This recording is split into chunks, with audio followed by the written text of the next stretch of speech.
Market లో invest చేసి మీ డబ్బులు డబుల్ చేసుకోవాలనుకుంటున్నారా? సుందరరామిరెడ్డి గారి లైవ్ సెమినార్ కి అటెండ్ అవ్వండి.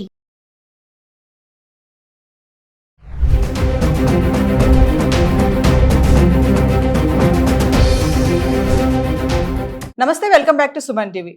ప్రొద్దుటూరులో జరిగినటువంటి ఇన్సిడెంట్ చూస్తే మనకి ఒళ్ళు గగులు పొడుస్తుందని చెప్పుకోవాలి. ఎందుకంటే అల్లారు ముద్దుగా పెంచుకున్న కొడుకే కన్న తల్లిని మరి అంత కిరాతకంగా చంపాడు. అంటే చంపడమే కాకుండా మరి ఈడ్చుకుంటూ బయటకు తీసుకురావడము, వాళ్ళ నాన్న ఎవరైతే ఉన్నారో బెడ్రూమ్లో ఉంటే ఆయన డోర్ వేసేసి మరి బయటకు తర్వాత చంపేసిన తర్వాత నీ భార్యను నేను చంపేశాను, వెళ్ళి చూసుకో అని చెప్పడము. అంటే అసలు పిల్లల యొక్క మెంటాలిటీ ఎందుకు ఇంత కిరాతకంగా తయారవుతుంది? బీటెక్ చేసిన అబ్బాయి, అంటే బీటెక్ చేసిన 4 years తర్వాత కూడా జాబ్ రాకపోవడంతో కొంచెం ఖాళీగా ఉండడము, అన్ఎక్స్పెక్టెడ్గా సడన్గా ఇంటికి రావడము, తల్లి అడగడం ఎందుకు వచ్చావు నువ్వు చెప్పకుండా ఏంటి అని అడగడంతో విసుగు చెందిన అబ్బాయి కోపం వచ్చేసి కిచెన్లోకి వెళ్ళి మరి నైఫ్ తీసుకొచ్చి చంపడం జరిగింది. అంటే పిల్లలు ఈ క్రైమ్ మెంటాలిటీ, అంటే ఇక్కడ తల్లిదండ్రులు తప్పు అనుకోవాలా, సొసైటీ తప్పు అనుకోవాలా, మరి ఆ అబ్బాయి తప్పు అనుకోవాలా?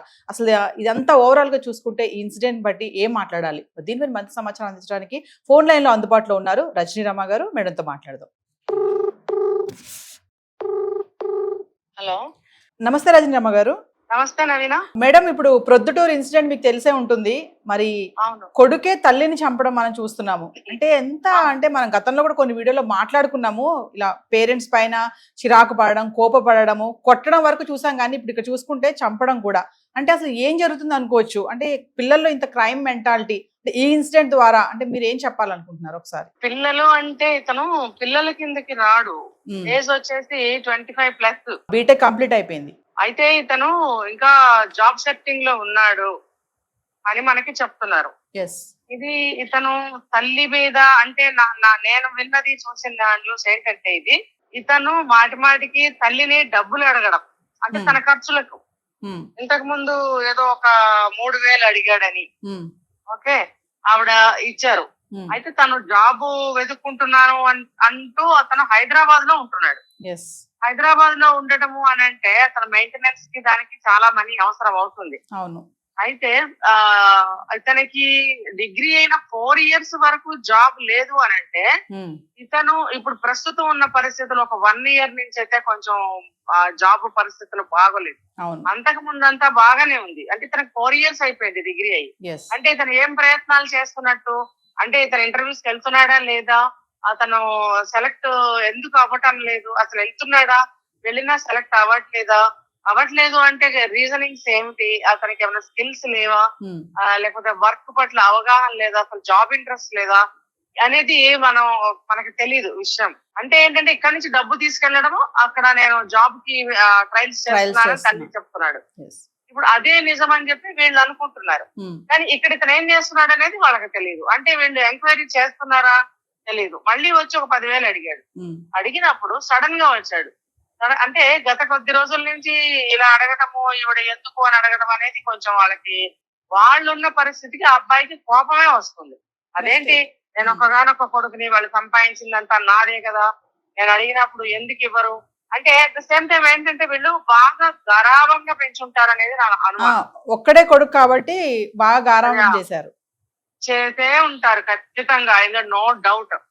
ఎందుకంటే చాలా ముద్దుగా చూసుకుంటున్నారు, అబ్బాయి కూడా అందంగా బాగున్నాడు. ఇంకా అంతకంటే తల్లిదండ్రులకి ఏంటి ఆనందం? అంటే పిల్లల్ని ముద్దు చేసే క్రమంలో వాళ్ళకి కావాల్సింది పిల్లాడు ముద్దుగా, బొద్దుగా, చక్కగా, అందంగా ఉన్నప్పుడు తల్లిదండ్రులు ప్రేమ ఎక్కువైపోతుంది వాళ్ళ మీద. నా కొడుకు రాజాలాగా ఉన్నాడు. మేడం, ఒక విషయం చెప్పండి. ఇప్పుడు ఏ పేరెంట్స్ అయినా అనుకుంటారు కదా, మా పిల్లలు మంచి జాబ్ చేయాలి, మంచి పొజిషన్ లో ఉండాలి. ఇప్పుడు ఆవిడ ఒక టీచర్ గా వర్క్ చేస్తున్నారు ఆవిడ. సో మా బాబు కూడా ఒక మంచి స్థాయిలో ఉండాలి, బాబు కూడా మంచి జాబ్ వస్తే బాగుంటుంది, మమ్మల్ని బాగా చూసుకోవాలి అని ఏ పేరెంట్స్ అయినా అనుకుంటారు కదా. ఆ క్రమంలోనే ఆ తల్లి అడిగింది, ఎందుకు వస్తున్నారు అస్తమాటు అంటే కనీసం పేరెంట్స్ ఉంటుంది కదా, కష్టపడి చదివించారు, జాబ్ చేయాలి అని ఏ పేరెంట్స్ అయినా అనుకుంటారు కదా మేడం.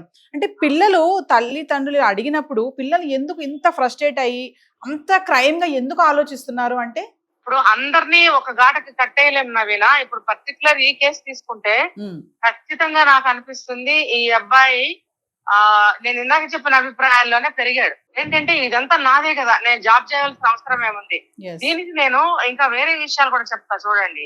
ఇది ఖచ్చితంగా ఇలాంటివి జరిగాయి. నాకు చాలా కేసులు తెలిసి ప్రత్యక్షంగా నేను బంధువుల్లో కూడా చూసింది.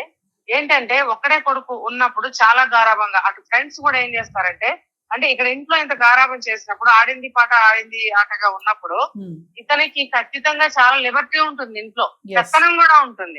దాంతో ఏమవుతుందంటే అడిగిందల్లా ఇస్తూ ఉంటారు. ఇప్పుడు బయటకు వెళ్ళి ఎంతో బిల్డప్ ఇస్తూ ఉంటాడు అక్కడ. ఇచ్చినప్పుడు అవతల మా ఫ్రెండ్స్ కూడా ఏమంటారంటే, అవురా నువ్వు ఒక్కడవే కదా నీకు మంచిగా నడుస్తుంది, మాకు అట్లా కాదు, మా అన్నయ్య ఉన్నాడు, మా చెల్లి ఉంది, మాకు ఏమి ఇవ్వర్రా, మాకు చాలా కంట్రోల్, నీకేంటి రాజావి, నీకేంటి అది, నీకేంటి ఇది అని చెప్పి ఎక్కిస్తుంటారు.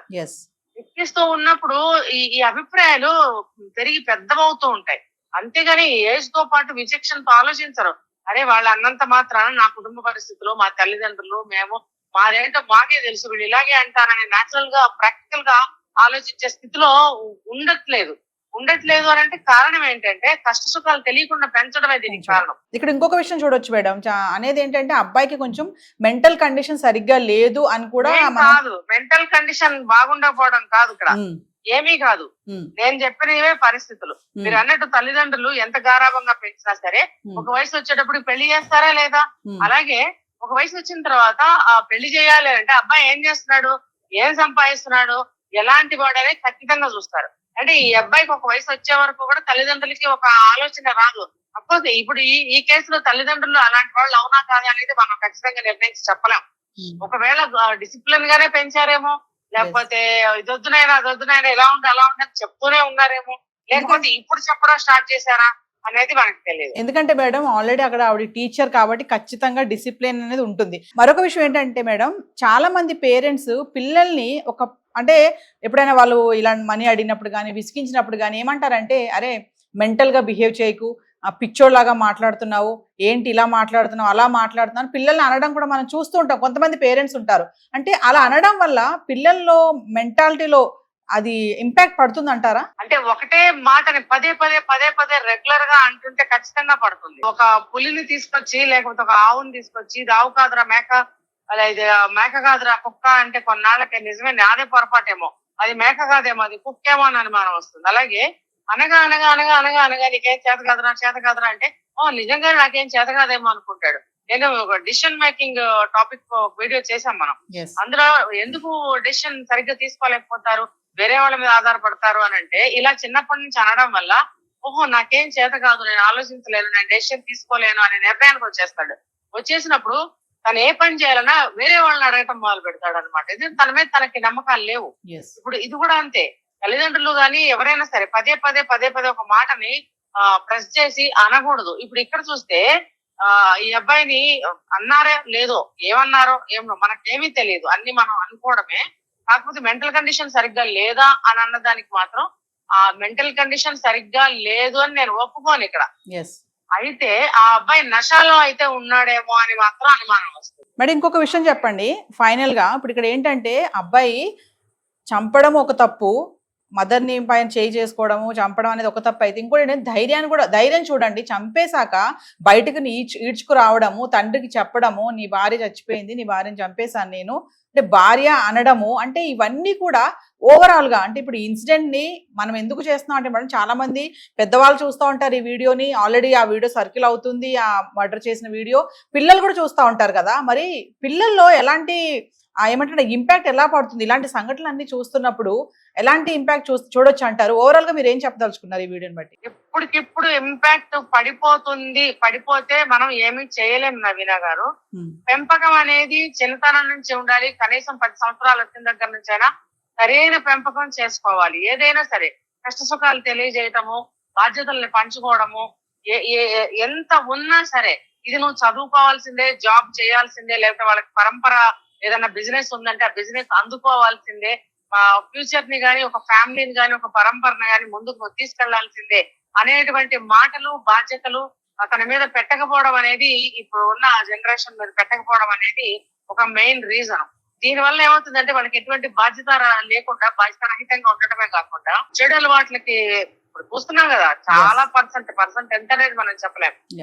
చాలా పర్సెంటేజ్ ఆఫ్ చిల్డ్రన్, ఇప్పుడు చిల్డ్రన్ అంటే ఇప్పుడు ఈ యూత్ కూడా చెడు అలవాట్లకే లోన్ అవుతున్నారు. ముఖ్యంగా ఈ డ్రగ్స్, మాదక ద్రవ్యాలు, డ్రింకింగ్, సిగరెట్స్, చెడు తిరుగుళ్ళు, ఇవన్నీ కూడా కామన్ గా ఒక ఫ్యాషన్ లాగా తీసుకోవడం వల్ల వాళ్ళకి ఇంటి విషయాలు గాని కష్ట సుఖాలు గాని తల్లిదండ్రుల అనారోగ్య పరిస్థితులు కానీ ఇవేమి వాళ్ళ కౌంట్ లోకి రావట్లేదు. కేవలం తను ఇంకా వీళ్ళ ఫ్రెండ్స్ ఎవరైతే ఉంటారో, నేను ఇందాక చెప్పాను, వాళ్ళు కూడా వీడెళ్ళి వాళ్ళకి చెప్పడం అన్నమాట, ఇంట్లో డబ్బులు అడిగితే ఇవ్వటం లేదు అని అన్నప్పుడు, ఇప్పుడు తన మనస్తత్వానికి సరిపడా అనుగుణంగా ఉన్న వ్యక్తుల్నే ఫ్రెండ్స్ గా ఎంచుకుంటారు ఇలాంటి వాళ్ళు.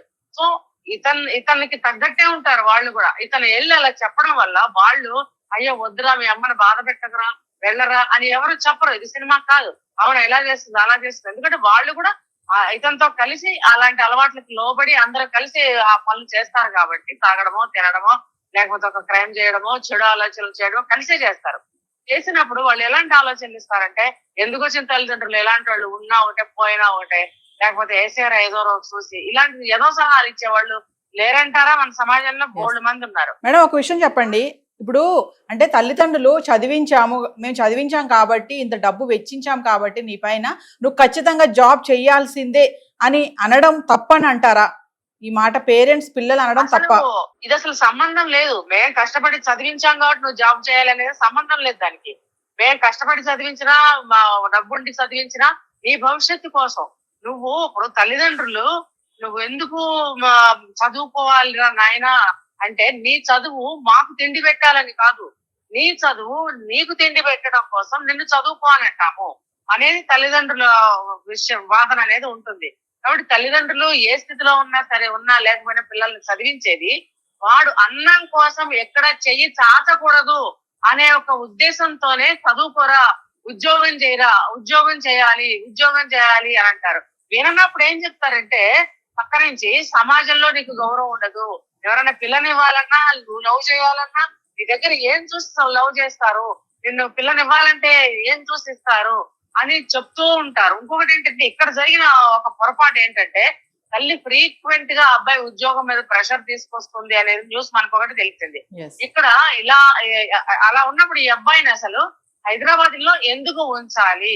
నువ్వు ఏ మారుమూల ఉండి ఉద్యోగానికి నువ్వు అప్లై చేసుకుంటే నీకు ఇంటర్వ్యూకి పిలవరు. ఇప్పుడు పిల్లలందరూ చదువుకున్న వాళ్ళందరూ హైదరాబాద్ వచ్చేసి ఉద్యోగం కోసం ఎత్తుకుంటున్నారు.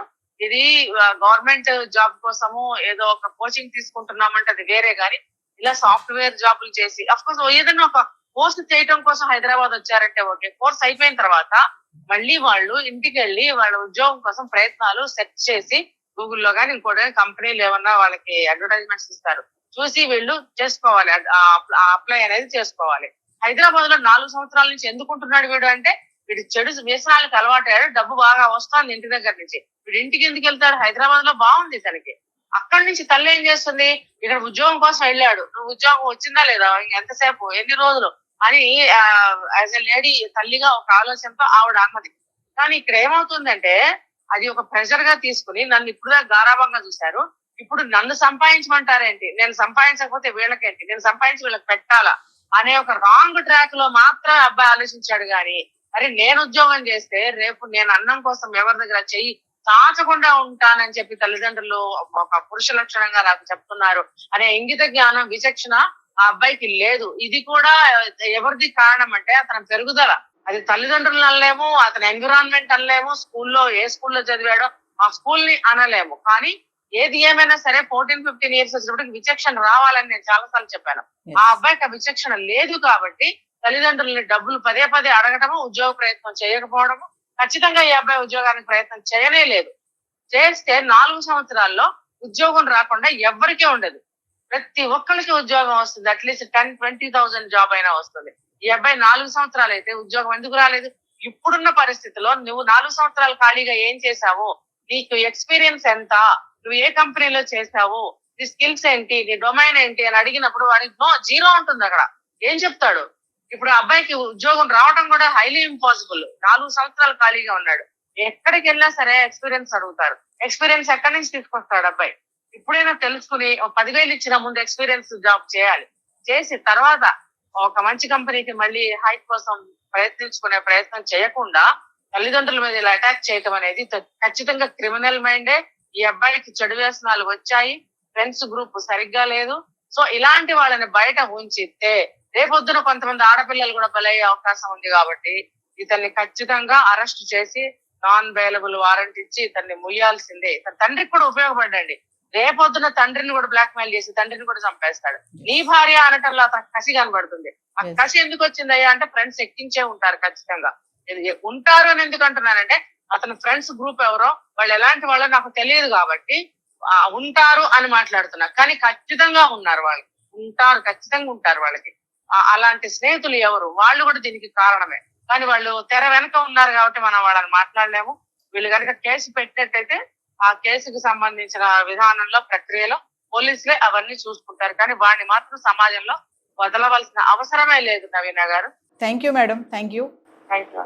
సో వ్యూవర్స్, మరి రజనీరమ్మ గారి మాటలు విన్నాం కదా. ఏది ఏమైనా పిల్లల్లో ఇలాంటి మెంటాలిటీ అనేది మనము రోజు రోజుకి చూస్తూనే ఉన్నాము. తల్లిదండ్రులు కూడా పిల్లల పట్ల కోఆర్డినేషన్, వాళ్ళతో మాట్లాడడము, వాళ్ళు ఏం చేస్తున్నారు, ఎక్కడికి వెళ్తున్నారు, చిన్నపిల్లలే కాదండి, మరి బీటెక్ చేసి 4 years కంప్లీట్ అయ్యా కూడా జాబ్ రాకపోవడంతో అబ్బాయి ఫ్రస్ట్రేట్ అయ్యాడు. అదే విధంగా తల్లిదండ్రులు కూడా అక్కడ ఫ్రస్ట్రేట్ అవ్వడం మనం చూస్తున్నాం. అంటే పిల్లలతో తల్లిదండ్రులు ఎలా ఉంటున్నారు, ఇక్కడ అబ్బాయిదే తప్పని చెప్పుకోవడానికి లేదు, అలా అని తల్లిదండ్రులే తప్పని చెప్పడానికి కూడా లేదు, సొసైటీ కూడా. ఎందుకంటే మేడం చెప్పారు కదా, ఫ్రెండ్స్ అండి. ముఖ్యంగా ఏంటంటే పిల్లలు, మన పిల్లలు ఎవరితో స్నేహం చేస్తున్నారు, ఎలాంటి వాళ్ళతో స్నేహం చేస్తున్నారు అనేది ఖచ్చితంగా ప్రతి ఒక్క పేరెంట్ కూడా నోటీస్ చేయాలి. మా వాడు అక్కడ ఉన్నాడు, మా వాడు ఇక్కడ ఉన్నాడు, జాబ్ కోసం ట్రయల్ చేస్తున్నాడు అని చెప్పేసి అడిగినప్పుడల్లా డబ్బులు పంపించేయడము, అక్కడితో మన పని అయిపోయింది అనేసి కొంతమంది ఏంటంటే మేము కష్టపడి మేము చదివించాం కదా, ఇంత డబ్బు వెచ్చించాం కదా, మరి నువ్వు జాబ్ చేయాలి, నువ్వు జాబ్ చేసి మమ్మల్ని చూసుకోవాలని అనేవాళ్ళు కొంతమంది ఉన్నారు.